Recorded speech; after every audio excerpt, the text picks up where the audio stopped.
Bonjour à tous, nous commençons avec un nouveau pérec, le 8e pérec de Masechet Bechorot à la première Mishnah. Ce pérec, comme nous allons le voir, concerne le Pidyon Haben, le rachat du premier-né, donc le Pidyon Haben, le premier-né chez l'homme. Nous avons vu le premier-né chez l'ânesse, le premier-né de l'ânesse, le premier-né du gros bétail, du menu bétail, le Bechor, et nous allons voir maintenant le Bechor Adam, le premier-né chez l'homme. Le din du premier-né chez l'homme concerne le Pidyon Haben, l'obligation de racheter l'enfant contre 5 slaim au Kohen, mais aussi il y a le din du Bechor pour l'héritage, où le premier-né va recevoir une double part. Les dinim qui vont définir un Bechor pour le Pidyon Haben et le Bechor pour l'héritage ne sont pas les mêmes critères. Le Bechor pour le Pidyon Haben, c'est le premier-né qui a ouvert la matrice, c'est-à-dire qui est sorti par les voies naturelles. Un enfant qui serait né par césarienne, comme nous le verrons, n'est pas Bechor pour le Pidyon Haben. Le Bechor, c'est aussi celui qui est sorti donc par voie naturelle, lorsqu'il y a, mais qu'il n'y a pas eu avant de fausse couche. S'il y a eu avant une fausse couche, donc il n'est plus le premier à être sorti, comme nous allons le voir. Mais pour l'héritage, c'est pas juste celui qui est sorti, le premier qui est sorti, qui a ouvert la matrice. C'est Reshit Ono, c'est-à-dire, nous explique les Chachamim, dans la Torah c'est marqué Reshit Kihu, Reshit Ono, le premier-né, c'est l'enfant que si cet enfant était mort, le père aurait été attristé particulièrement parce que c'est son premier fils. Et donc nous verrons que s'il y a eu une fausse couche, c'est-à-dire un enfant qui est né, mais qui est né mort, il n'est pas considéré comme le premier-né pour l'héritage, et donc celui qui viendra après sera le premier-né pour l'héritage, même s'il n'est peut-être pas le premier-né pour le Pidyon Haben. Donc voyons voir les dinim dans la Mishnah. La Mishnah nous dit d'abord, il y a 4 catégories. Il y a celui qui est Bechor pour l'héritage, mais pas pour le Pidyon Haben, pour le Kohen. Il y a Bechor la Kohen ou Bechor Nachala. Il y a celui qui est le premier-né pour le Kohen, pour le Pidyon Haben, mais il ne l'est pas pour l'héritage. Il y a celui qui est Bechor et Nachala, et la Kohen, les deux. Il y a celui qui est ni Bechor, plon le Nachala, velo la Kohen, ni Yesheno Bechor, ni pour l'héritage, ni pour le Kohen, et la Mishnah va nous expliquer. Premier dit, voici celui qui est Bechor pour l'héritage, mais il n'est pas Bechor pour le Kohen. Le Barthénoura nous explique, il y a 2 jumeaux qui sont nés. Il y a 2 jumeaux qui sont nés, un qui est Néphel, c'est-à-dire qui n'est pas né à terme, et un qui est Ben Kayama, qui est né à terme. Comment est-ce possible 2 jumeaux, l'un est né à terme, l'autre qui n'est pas né à terme? Le Mefarshim m'explique, un enfant qui est né à terme, qui est viable, c'est un enfant qui est né au bout de 9 mois. Un enfant qui est né le 8e mois n'est pas viable. Lo kalulo chadashav. Mais il y a un enfant qui peut naître après 7 mois. Et lui, il est terminé au 7e mois. Même s'il naît le 8e mois, il est viable. Alors qu'un autre qui a été terminé le 9e mois, s'il naît le 8e mois, il n'est pas viable. Donc là, il s'agit de 2 jumeaux. Un qui devait naître au 9e mois et donc qui sort maintenant au 8e mois, il n'est pas viable. Et le deuxième qui devait naître au 7e mois et qui est sorti au 8e mois, donc lui, il est viable.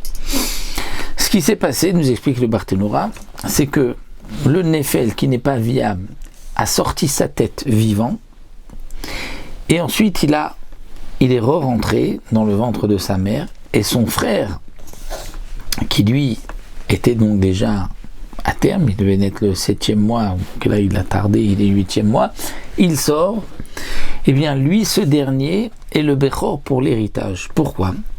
Le premier, c'est vrai qu'il est sorti et que par la tête il y a une véritable naissance, nous dit le Barthénoura, mais il n'est pas Reshit Ono.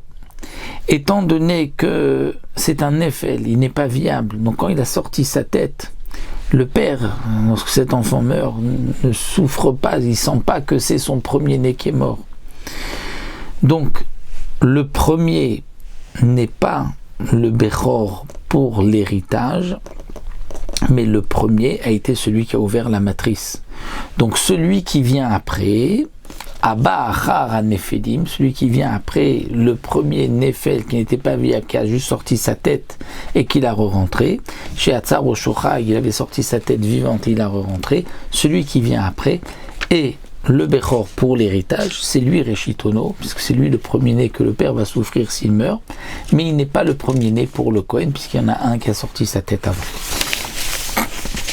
Deuxième cas, Ben Tisha Shiatzar au Shomet, un enfant de 9 mois, Ben Tisha, qui était viable, mais il a sorti sa tête alors qu'il était mort, et il la re-rentre, et son jumeau est sorti. Eh bien, le premier, étant donné qu'il est sorti mort, son père ne souffre pas pour... C'est sûr qu'il souffre pour sa mort, mais il ne souffre pas en disant « c'est mon premier-né qui est mort ». Il n'est pas Reshitono. Et donc, c'est le deuxième qui sera Bechor pour l'héritage. Et pour le Kohen, eh bien, c'est le premier qui était Peter Rechem. Donc, le deuxième n'est pas le Bechor pour le Kohen, il est que pour la Nachala. Le Barthénoura nous dit que si le premier avait sorti sa tête vivant, parce que lui était à terme 9 mois, et qu'ensuite il rentre, et qu'il meurt, et que le deuxième sort, eh bien le premier était le premier-né pour l'héritage et pour le Pidyon Haben, donc le deuxième ne l'est pas, ni pour l'héritage, ni pour le Pidyon Haben.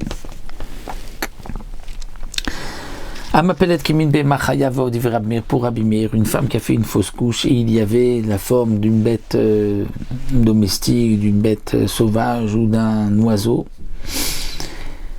Pour Rabbi Meir, cet enfant, donc cette fausse couche, ce fœtus-là, ne va pas le dispenser, c'est-à-dire ne va pas être considéré comme le premier-né de l'héritage, c'est celui qui viendra après qui sera le premier-né pour l'héritage. Parce que le premier, le père, n'est pas en libo dava alav, puisqu'il n'était pas viable, il n'y avait rien. Mais il est Peter Rechem pour Rabbi Meir. Donc le deuxième ne sera pas le Bechor pour le Kohen. Il ne sera que pour l'héritage. Les Chachamim disent non. Il n'est pas Peter Rechem tant qu'il n'y a pas la forme de l'homme. Donc le premier, comme il n'avait pas de forme humaine, il n'est pas Peter Rechem non plus. Donc le deuxième est Bechor pour le Kohen et pour l'héritage. Autre cas, Mapelet Sandal, une femme qui a fait une fausse couche. Il y a comme une forme de chair qui a la forme d'une chaussure. Mais certainement qu'il y avait un vlad. Généralement, lorsqu'il y a un sandal, c'est qu'il y avait un vlad avec, qui a disparu, mais qui était là, au Chilia, où il y avait un placenta. On dit qu'il n'y a pas de placenta sans embryon, seulement il s'est décomposé, ou bien Shapir Meroukam, où il y avait un morceau de chair, où il y avait la forme du Oubar. Et donc cette femme a fait une fausse couche d'un de ces trois cas. Ou bien, Ayotse Mechoutar, un enfant qui n'arrivait pas à sortir, il mettait la vie de sa mère en danger, on l'a coupé en morceaux, il est sorti en morceaux. Et il n'est pas vivant. Abba Acharem, celui qui viendra après, Bechor le Nachala venu Bechor la Kohen, sera Bechor pour l'héritage, puisque le premier n'était pas Reshit Ono, puisqu'il n'était pas viable, mais il était le premier, le Bechor qui a ouvert la matrice, donc le deuxième n'est pas Bechor pour le Kohen, il est que pour l'héritage. Un autre cas. Un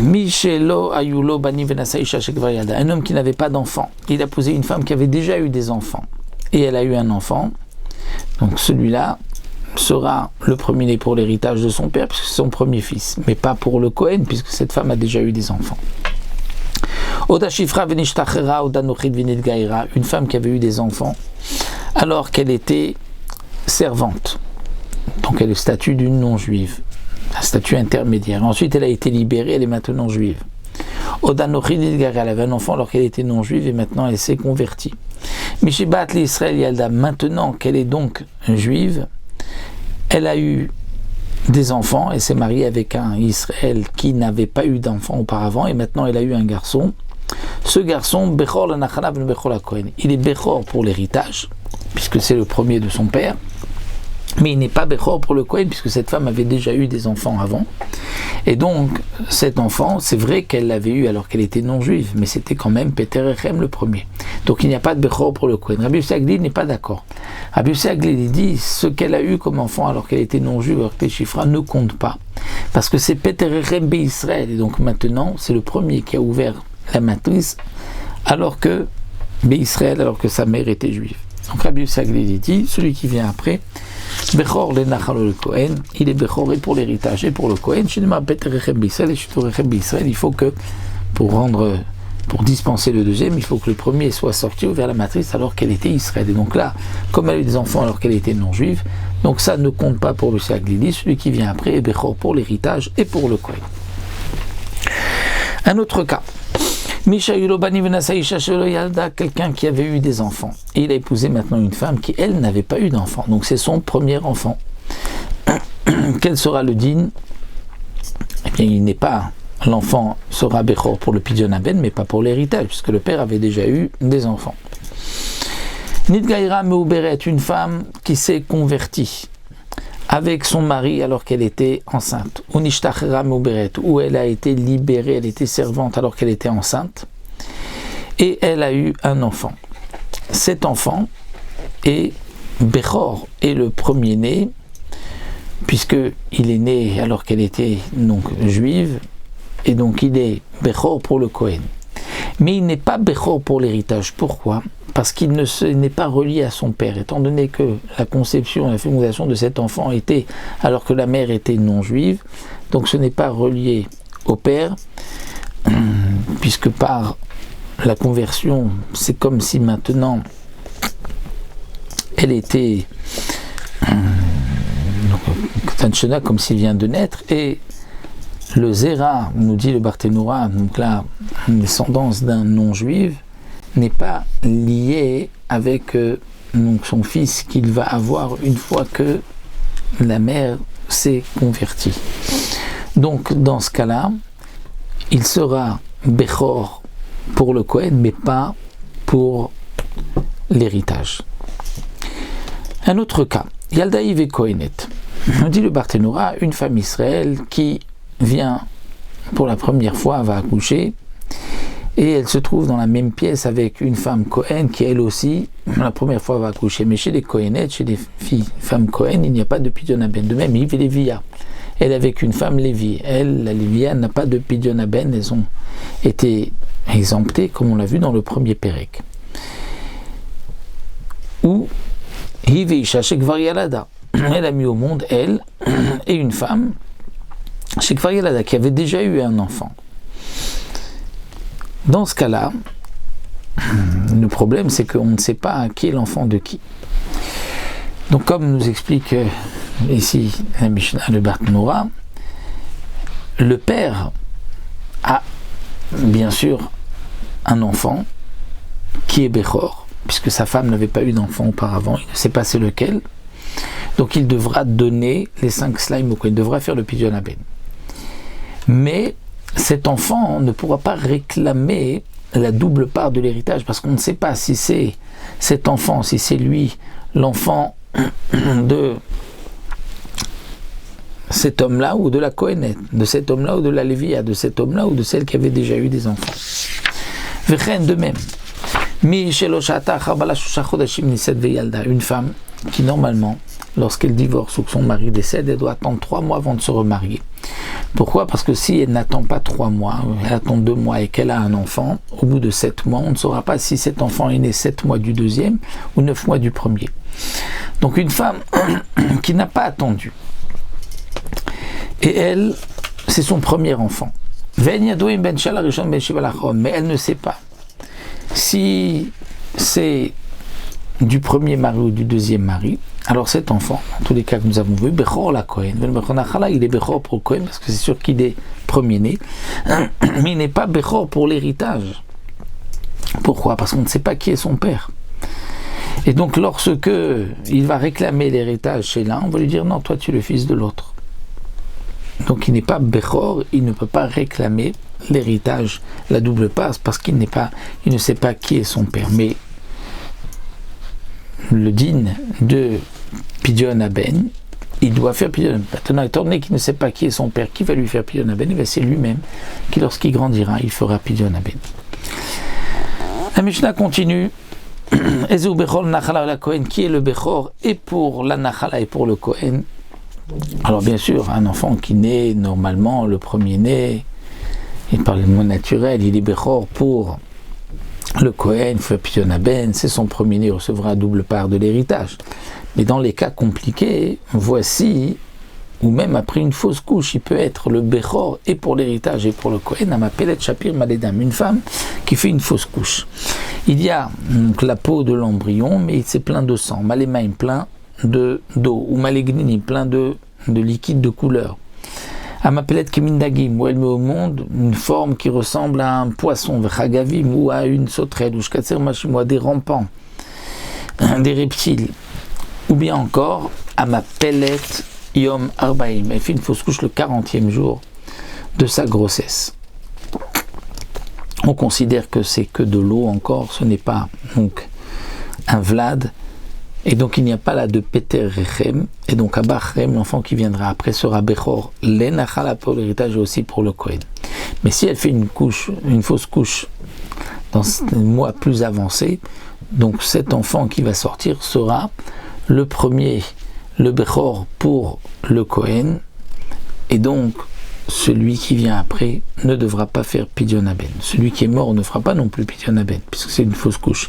Mais celui qui vient après ne sera pas le premier-né pour le Kohen. Mais si c'est jusqu'au 40e jour, ou s'il y a eu, comme nous l'avons vu ici, une fausse couche avec de l'eau, du sang, là on ne considère pas que c'est un Vlad, et donc il y a une mitzvah de Pidyon Haben pour celui qui viendra par la suite.